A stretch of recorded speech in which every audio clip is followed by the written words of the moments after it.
Kami dari Universitas Mataram, Fakultas Matematika dan Ilmu Pengetahuan Alam, Program Studi Statistika. tahun 2025. pada kesempatan kali ini kami akan menjelaskan tentang implementasi Pancasila sebagai wahana edupreneur bagi mahasiswa di era digital. Selamat menyaksikan. 5,25%. Itu merupakan angka yang kecil, namun menyimpan banyak cerita yang besar. Tentang bagaimana lulusan-lulusan mencari tempat di dunia yang cepat berubah ini, tentang bagaimana peluang digital yang menjanjikan segalanya. Tapi, kemana arah kita sebenarnya?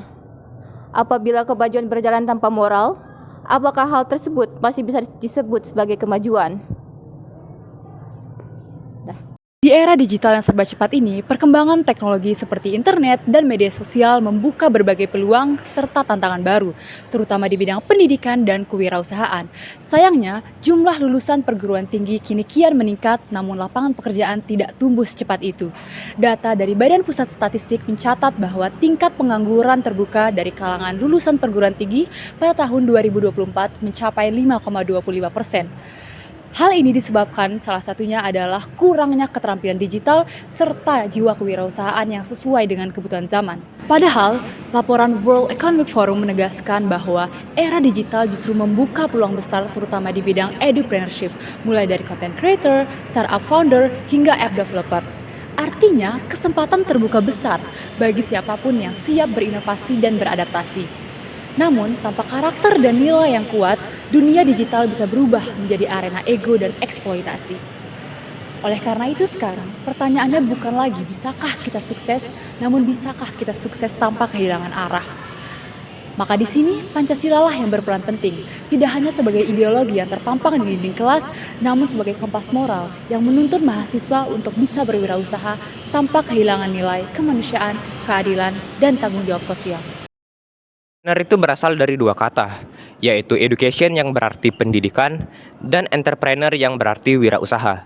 Jadi bisa kita artikan bahwa edupreneur merupakan seseorang yang menjadikan pendidikan sebagai ladang cuan, tapi dengan tetap memperhatikan dampak yang akan diberikan. Contoh kegiatan edupreneur di zaman sekarang ini seperti membuat platform belajar online, kursus digital, atau membuat konten edukatif di media sosial. Ada banyak banget contohnya kalau mau disebutin. Contohnya itu kayak Ruang Guru, Zenius, Gradient, Schooling, Sainsin, dan masih banyak contoh lainnya. Walau begitu, dalam menjalankan inovasinya, edupreneur ini harus didasarkan pada nilai-nilai luhur. Kenapa? Karena jika inovasi ini dilakukan tanpa nilai, inovasi ini akan kehilangan arah dan memberikan dampak negatif bagi masyarakat luas. Nah, disinilah peran Pancasila sebagai pemberi batas etika, arah kemanusiaan, dan tanggung jawab sosial dibutuhkan. Sehingga inovasi ini akan menghasilkan edupreneur yang tidak hanya fokus mencari cuan, tetapi juga menciptakan peradaban edukatif yang bermakna. Di era sekarang, Pancasila bukan hanya sebagai dasar negara, tetapi juga sebagai panduan etika di era digital. Sebagai wahana entrepreneur, Pancasila membantu mahasiswa mengembangkan keterampilan kewirausahaan yang inovatif dan beretika.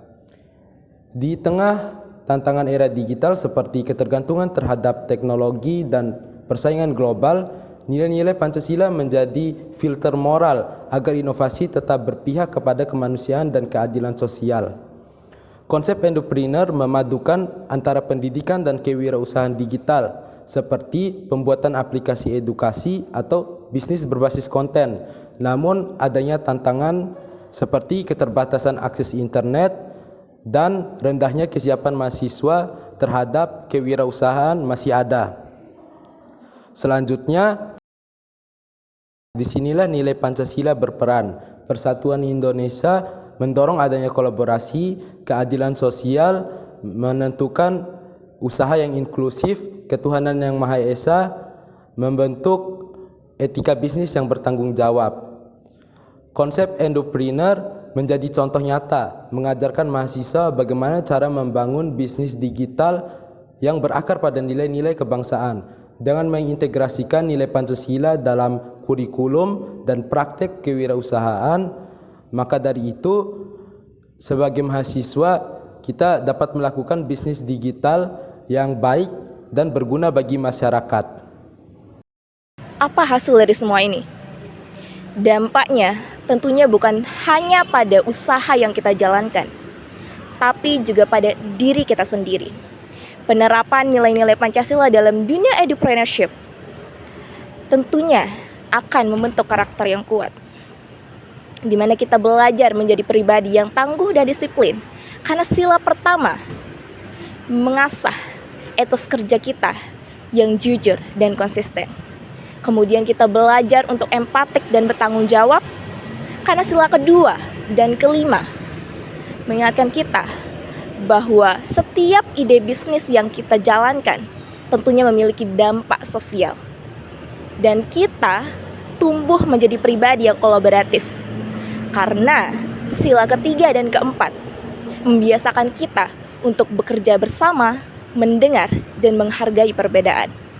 Dengan begitu, kita tidak hanya mengasah kompetensi, tetapi juga menumbuhkan kepercayaan diri serta integritas. Dan ini tentunya perlu didukung oleh ekosistem pendidikan yang mumpuni pula. Sehingga pada akhirnya Pancasila bukan hanya ideologi yang dihafal, tapi kompas yang menuntun cara kita berkarya. Bukan sekadar teori di ruang kuliah, melainkan roh yang menghidupkan inovasi setiap produk dan setiap keputusan yang kita buat. Nah, penerapan Pancasila dalam edupreneurship mahasiswa merupakan salah satu langkah dalam mengatasi pengangguran. Pendekatan ini mengasah kreativitas dan inovasi dalam kewirausahaan, sekaligus membentuk karakter yang kuat, yang berlandaskan pada keadilan sosial, kemanusiaan, dan juga gotong royong.